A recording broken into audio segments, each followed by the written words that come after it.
Pendant ce temps, les secours de la métropole affluent et la solidarité s'organise, comme en Lorraine. Parmi ses soutiens, un enseignant, justement, et un gendarme sont partis prêter main forte. Valentin Piovesan et Fabrice Rosasi.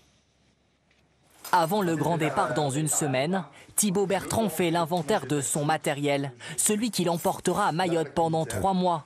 Le gendarme va vivre sa première mission humanitaire. On ne sait pas vraiment où on va atterrir. Ce n'est pas le genre d'endroit où on a l'habitude de venir travailler. Mais très excité à l'idée d'y aller et de venir là où renforcer mes camarades. Lui est déjà arrivé sur place ce week-end. Secouriste à la Croix-Blanche, Arnaud Young attend avec ses 9 autres collègues bénévoles son matériel. Aujourd'hui, nous sommes arrivés à le joindre malgré une connexion difficile depuis l'archipel. Il y a eu pas mal de dégâts en fait, dus aux chutes d'arbres. Et donc là, nous, le secteur, comme dit, sud-est a été touché beaucoup par l'eau. Donc c'est des inondations, des coulées de boue avec tout ce que ça peut entraîner. Alors il y aura beaucoup de dégagement. On a aussi pas mal de lits de rivière à dégager.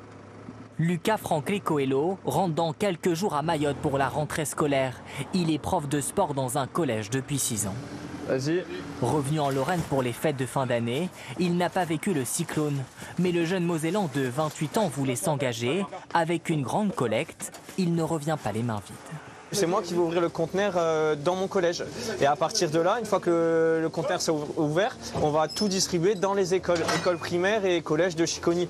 Donc j'ai envie de vous dire, oui, je suis heureux et je suis content et fier. Son collège est aujourd'hui détruit à 90%. Il a hâte de le retrouver, mais avec une certaine appréhension.